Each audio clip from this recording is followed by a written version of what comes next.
नमस्कार साथी, आपके अपने YouTube channel study with Kuldeep sir में आपका साथियों। आज हम बात करेंगे 1857 से अब तक भारतीय इतिहास के बारे में कि अब तक कौन कौन सी घटनाएं घटी है 1857 से लेकर के वर्तमान समय तक। तो चलिए देखते हैं। आप सबसे पहले बात करेंगे कि 1600 ईस्वी में ईस्ट इंडिया कंपनी अपना पूरी तरह से स्वामित्व अवस्थापित कर चुकी थी। अब कंपनी जब स्टार्ट हो गई थी तो उसके बाद कंपनी के खिलाफ ही यूं कह सकते हैं या अंग्रेजों के खिलाफ भारत का पहला स्वतंत्रता संग्राम शुरू हुआ था 1857 में। क्यों हुआ, कैसे हुआ, इसके तात्कालिक इसके राजनीतिक कारण अलग अलग प्रकार से आप उस पर ज्यादा चर्चा नहीं करेंगे। फिर उसके बाद क्या हुआ कि क्रांति को दबा दिया गया और दबाने के बाद क्या हुआ कि हर आदमी की अलग अलग समस्या आने लगी। तो मैंने तो कहा भी नहीं, ये कौन बात बने। तो बोले जी आप एक 5 7 10 आदमी की मीटिंग से कर लो, बैठक सी बना के और 5 7 आदमी इकट्ठा होकर बाहर आ जाए। तो इसलिए वहां पर क्या कर दिया कि एक कांग्रेस नाम से स्थापना कर दी। कांग्रेस 1885 में स्थापना कर दी। जिसकी अगर आप फुल डेट याद रखना चाहिए तो रख सकते हैं। वो है आपकी 25 दिसंबर 1885। फिर उसके बाद भारतीय इतिहास में एक बड़ी घटना घट गई कि 1905 के अंदर बंगाल का विभाजन कर दिया लॉर्ड कर्जन ने। ठीक है। फिर उसके बाद पार्लियामेंट्री सुधार 1909 में हुआ। चंपारण सत्याग्रह 1917 में, क्योंकि 1916 में महात्मा गांधी का भारत आगमन हो गया था और भारत आगमन के बाद गांधी जी चले गए थे चंपारण में। चंपारण में जाकर के नील की खेती का विरोध हो रहा था। तो वहां पर 1917 में क्या हुआ, चंपारण सत्याग्रह हुआ। प्रथम विश्व युद्ध, चलो ये भारतीय इतिहास की बात नहीं है लेकिन फिर भी अपने को याद रखना है, 1914 से 1918 के बीच जलियांवाला बाग हत्याकांड। क्योंकि 1919 में रोल्ट एक्ट पास कर दिया गया था और उसी रोल्ट एक्ट के विरोध में हिंदू थे, यानी कि कुछ बाल बच्चे, विधवा, सॉरी बूढ़े बुजुर्ग थे हमारे, तो भारतीय थे सारे के सारे, भारतीय सारे।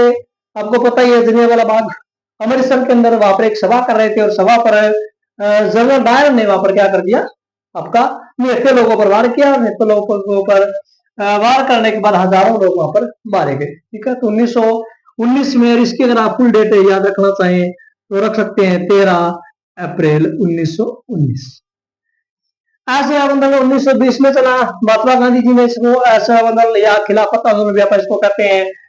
और फिर उसके बाद क्या हुआ कि 1922 में 1922 के अंदर चौरा चौरी यूपी उत्तर प्रदेश के अंदर एक जगह का नाम है, वहां पर क्या हो गया था कि 22 पुलिस कर्मचारियों को जिंदा जला दिया गया था। ऐसा आंदोलन आपका बिल्कुल सही चल रहा था, लेकिन इस घटना से दुखी और आहत होकर के महात्मा गांधी जी ने क्या किया, अपना आंदोलन वापस ले लिया।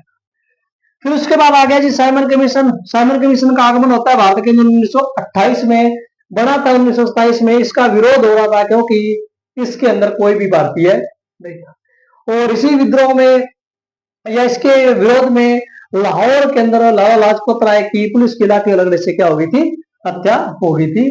ठीक है। तो उसके बाद दांडी मार्च किया महात्मा गांधी ने 1930 में, यानी कि सविनय अवज्ञा आंदोलन चलाया महात्मा गांधी ने 1930 में।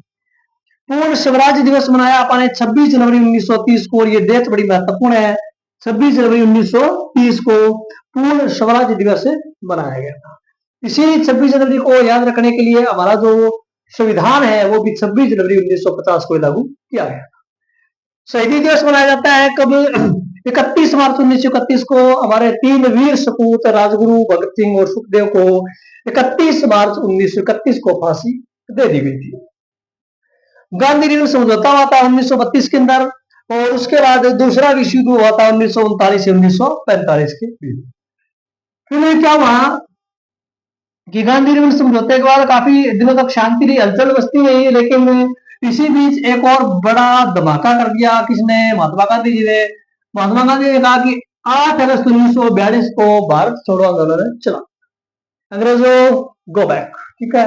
और इसी आंदोलन में एक कई बार आपसे पूछ लेता है कि करो या मरो का नारा किसने दिया था, तो महात्मा गांधी जी ने दिया था।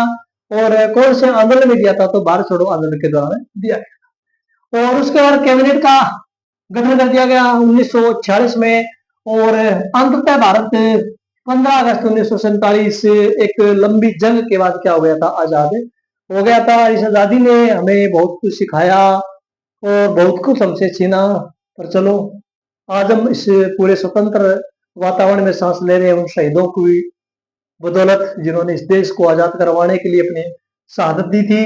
और इसी बीच क्या हुआ था कि 31 जनवरी 1948 को महात्मा गांधी जी का की हत्या कर दी गई थी गोलमार करके। और हमने क्या किया कि गणतंत्र भारत यानी कि 26 जनवरी 1950 को भारत क्या हो गया था, गणतंत्र हो गया था। और फिर उसके बाद भी घुसपैठ जारी रही और प्रथम भारत और चीन के बीच युद्ध हो गया 1962 में। चीन फिर हार गया और जो आपका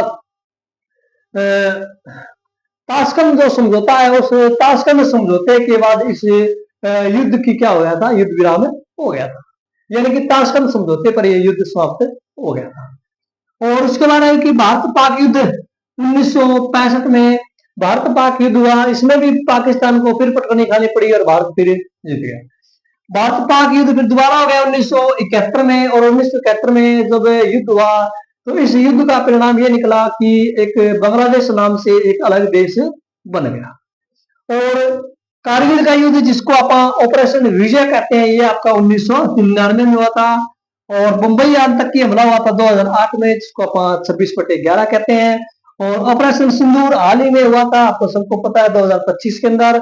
और इस प्रकार से साथियों ये पूरा घटनाक्रम अपने इस कक्षा के अंदर किया है कि पूरा का पूरा देखो, पूरा अपने सनवाइज किया है और ऐसी चीजों को अपने लिखा है जो अब तक आपसे पूछी गई है।